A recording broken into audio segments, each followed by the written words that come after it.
Next, let us talk of theories of business forecasting.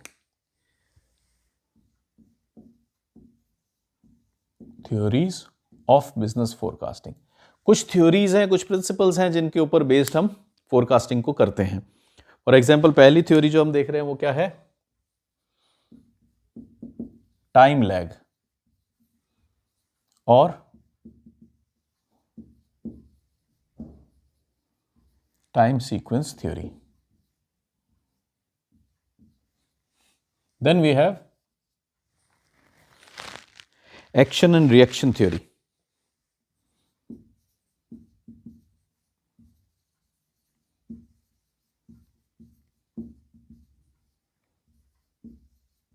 फिर हमारे पास है historical analogy theory. Historical analogy theory. And finally, then we have cross-cut analysis theory. अब अगर हम theory को देखें तो ये कुछ प्रिंसिपल्स हैं, कुछ पॉलिसीज हैं जिनको हम फोरकास्ट करते टाइम ध्यान रखते हैं कि भाई हम फोरकास्ट कर रहे हैं तो ऐसे ही हवा में तुक्का नहीं मार दें. हम अपने जो फोरकास्ट कर रहे हैं, हम अपना जो प्रोडक्ट है, हमारा जो एनवायरनमेंट है जहां हमने अपना बिजनेस सेटअप किया हुआ है, उसको पूरा प्रॉपरली स्टडी करें और देखें कि हमारे प्रोडक्ट के ऊपर, हमारे एनवायरनमेंट के ऊपर कौन सा पर्टिकुलर मॉडल एप्लीकेबल है एंड अकॉर्डिंगली हम फोरकास्ट करें. तो उस केस में हमारे पास क्या थ्योरीज हैं? We have a time lag और time sequence theory.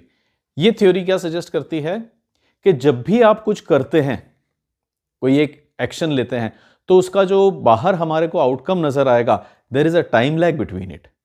For example, आज गवर्नमेंट ने इंटरेस्ट रेट्स इंक्रीज कर दी. हम लोग कुछ भी सेव नहीं कर रहे हैं, बैंक्स के अंदर पैसा नहीं है, तो सपोज गवर्नमेंट ने क्या कर दी, इंटरेस्ट रेट इंक्रीज कर दी कि सेविंग्स जो आप करेंगे उसके ऊपर आपको हायर इंटरेस्ट रेट्स मिलेंगी. तो आज अगर ये अनाउंस हुआ है कि इंटरेस्ट रेट्स इंक्रीज की जा रही हैं, तो ऐसा नहीं है कि दिस वेरी मोमेंट हमारे बैंक्स के अंदर जो पैसा आ रहा है, जो हम जमा करा रहे हैं, सेविंग कर रहे हैं, वो अचानक से बढ़ जाएगा. ऐसा नहीं होता है. आज अगर गवर्नमेंट ने अनाउंस किया है, तो जैसे ही गवर्नमेंट ने अनाउंस किया है, अब बैंक्स उसको एनालाइज करेंगे, स्टडी करेंगे, अपने रिसोर्सेज, अपने फंड्स को देखेंगे और अकॉर्डिंगली वो खुद की रेट्स को रिलीज करेंगे. वो खुद की रेट्स को रिलीज करेंगे, पब्लिसाइज करेंगे, एड्स बनेंगे, हमारे पास वो मैसेज आएगा कि जो सरकार ने बहुत खूबसूरत इंटरेस्ट रेट कर रखी थी, जो 9% होती थी, जिसको कि 5% से नीचे ला करके गिरा रखा था, अब सरकार को थोड़ी समझ आई है और सरकार उस रेट को वापस थोड़ा सा सही कर रही है. तो ये एडवर्टाइजमेंट मेरे पास आए, मेरे पास इंफॉर्मेशन आए, उसमें टाइम लग जाएगा. क्योंकि मैं तो 6 साल से ये देख रहा हूं कि जो इंटरेस्ट रेट है वो डेली हर साल 1% से नीचे तोड़ी जा रही है, आधा परसेंट 1% नीचे खराब की जा रही है.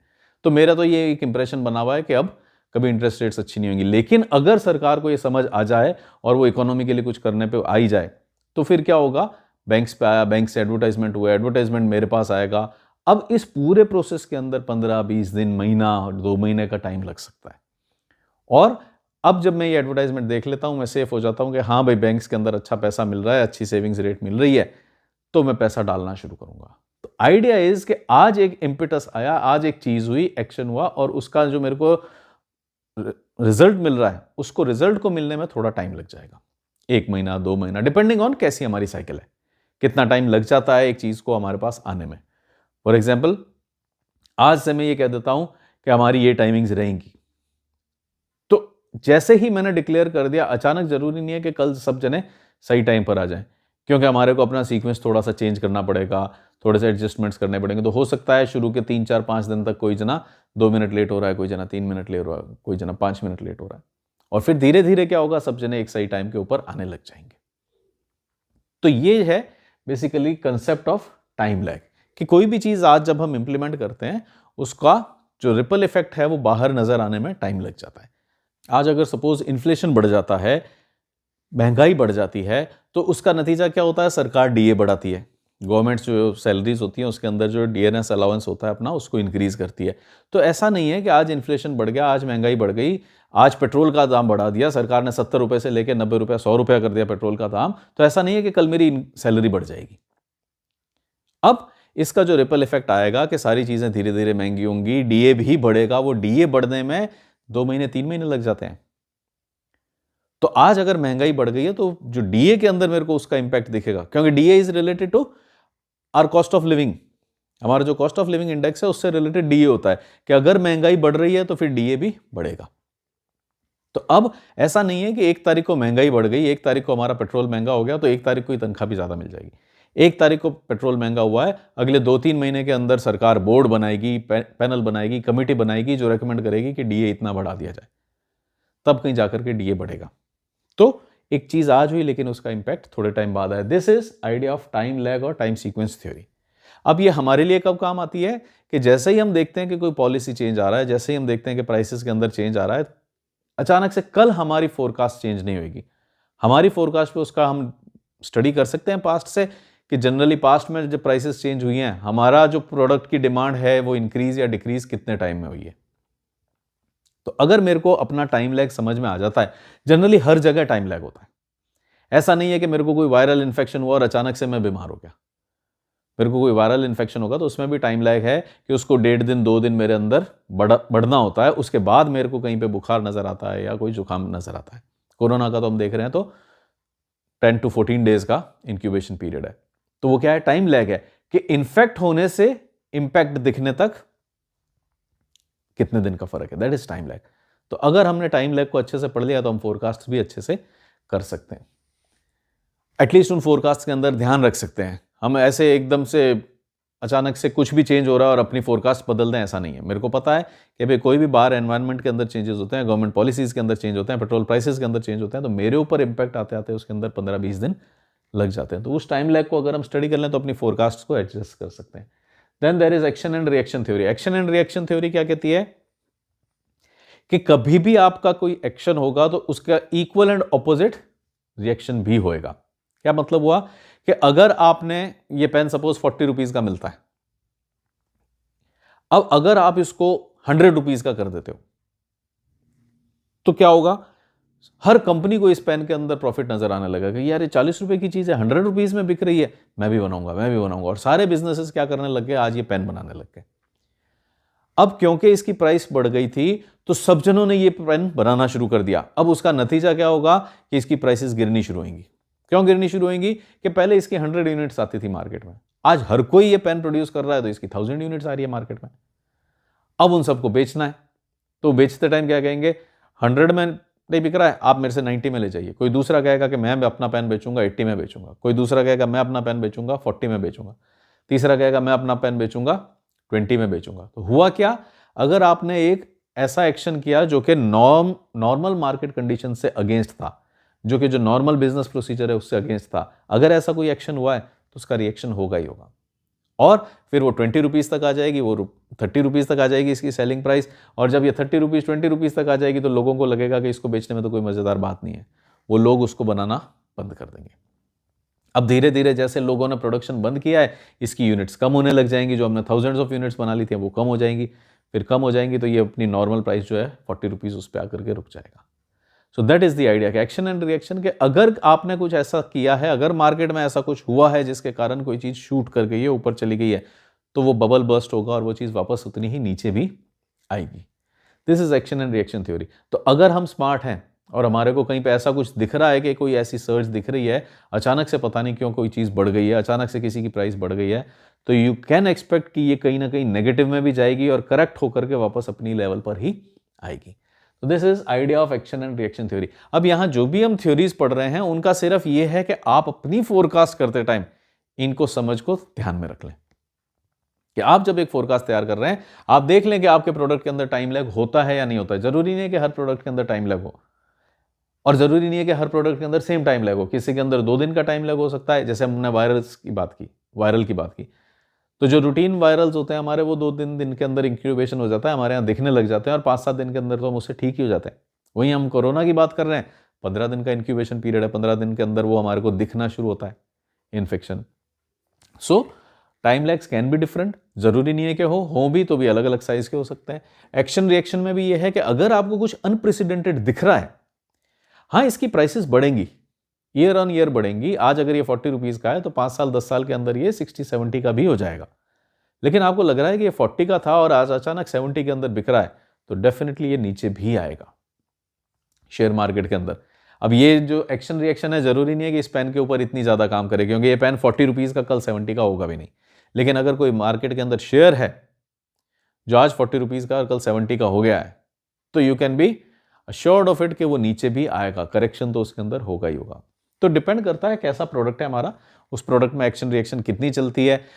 अब इस पेन का अगर 40 का 42 हो जाएगा तो प्रोबेबली ऐसा कोई रिएक्शन नहीं दिखने को मिलेगा हमारे को, क्योंकि वो बहुत ज़्यादा रेडिकल नहीं है। तो it depends on product and environment के एक्शन रिएक्शन एप्लीकेबल होगी या नहीं।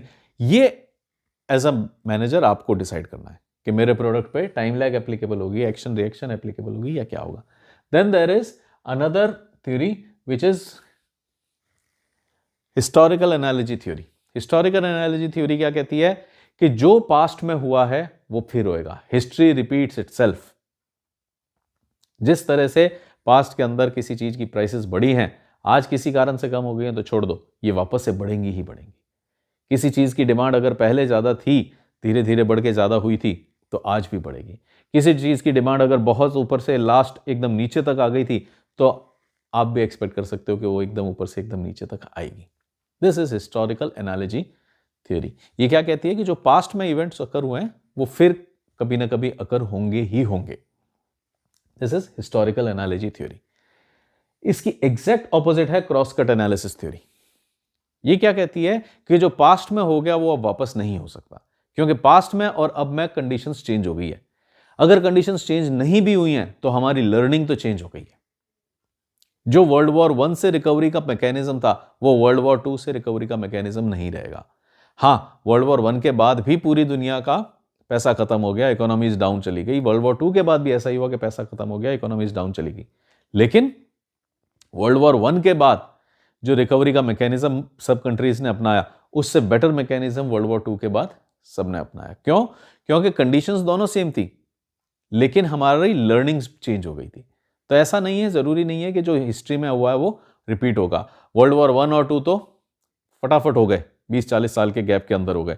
लेकिन अब हम देख रहे हैं तो 100 साल से, ऑलमोस्ट 70-80 ईयर्स से हमने कोई वर्ल्ड वॉर जैसी स्टेट नहीं देखी। यस, छोटे बैटल्स हुए हैं इधर उधर, छोटे अटैक्स किए हैं। यूएस ने कोई इराक पे कर दिया, अफगानिस्तान पे कर दिया, टेररिस्ट ने यूएस के ऊपर कर दिया, इंडिया पाकिस्तान, इंडिया चाइना की डिस्प्यूट्स चलती रहती हैं। लेकिन वर्ल्ड वॉर जैसे सिनेरियोज नहीं आए। क्यों?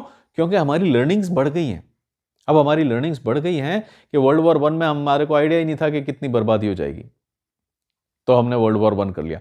फिर हमारे को पता पड़ गया था तो इसलिए हमने कोशिश की कि वर्ल्ड वॉर नहीं हो। लेकिन फिर वर्ल्ड वॉर 1 के अंदर हमने देखा कि डोमिनेंस से हम दुनिया के ऊपर राज कर सकते हैं, पैसा कमा सकते हैं, हमारी ग्लोबल डोमिनेंस बढ़ सकती है। तो वर्ल्ड वॉर 2 के अंदर फिर हमारे को थोड़ा सा लगा कि नहीं, हम डोमिनेट करने जाएंगे। लेकिन अब जो तबाही हमने देखी वर्ल्ड वॉर 2 के अंदर कि हमारे वेपन्स इतने ज़्यादा अच्छे हो चुके हैं वर्ल्ड वॉर 1 के कंपैरिजन में, तो इसका मतलब 2 के बाद तो और अच्छे वेपन्स हो चुके हैं।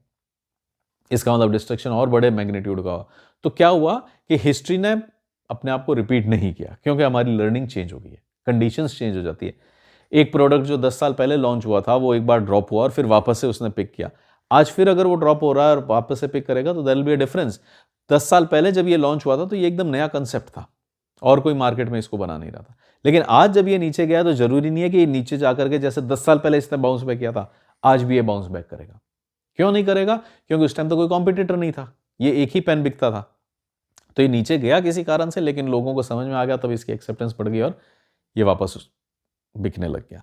लेकिन आज जरूरी नहीं है कि जब ये नीचे गया तो वापस बिकने भी लग जाए, क्योंकि आज दूसरे मैन्युफैक्चरर्स आ गए हैं, दूसरी टेक्नोलॉजीज आ गई हैं, दूसरे टेलीविजन सेट्स आ गए हैं, दूसरे मोबाइल सेट्स आ गए हैं। तो ज़रूरी नहीं है कि मेरा मोबाइल सेट भी वापस से पिक करें। तो क्रॉस कट थियोरी का ये कहना है कि history does not repeat itself. इसलिए हम आज जब कोई फोरकास्ट कर रहे हैं तो हम आज के हालात को देखें, हम आज का सोशियो इकोनॉमिक एनवायरनमेंट देखें, आज की गवर्नमेंट पॉलिसीज देखें, आज हमारा कंपटीशन कितना है, उस टाइम कितनी ब्रांड्स होती थी, कितने मैन्युफैक्चरर थे, आज कितने। इस सब को देख करके हम अपना एनालिसिस करें। तो हिस्टोरिकल एनालिजी तो कह रही है कि ये पेन पहले भी नीचे गया था, इसकी सेल्स कम हुई थी और फिर बढ़ गई थी। आज अगर ये नीचे गया है तो अब फिर से बढ़ेगी, 3 महीने बाद इसकी सेल्स बढ़ जाएंगी। हिस्टोरिकल एनालिजी कहती है। क्रॉस कट ये कहती है कि ये उस टाइम तो 3 महीने में रिकवर कर गया था, इस बार ये 3 महीने में रिकवर नहीं करेगा, क्योंकि कंपटीशन बढ़ गया है, गवर्नमेंट पॉलिसीज चेंज हो गई हैं, एनवायरनमेंट बदल गया है। उस टाइम सिर्फ ब्रिक एंड मोटार होती थी, फिजिकल क्लासेस होती थी, आज की डेट में सब कुछ ऑनलाइन होने लग गया है। तो हो सकता है चेंजेस आ जाए। तो this is the idea of cross cut analysis theory. तो ये थी हमारी कुछ theories of business forecasting. This is it for our today's discussion. Next time when we meet will talk about methods of forecasting, और उसके बाद हम actual forecasting के क्वेश्चंस पे चले जाएंगे। So until we meet next time, to take care, thanks for watching, bye bye.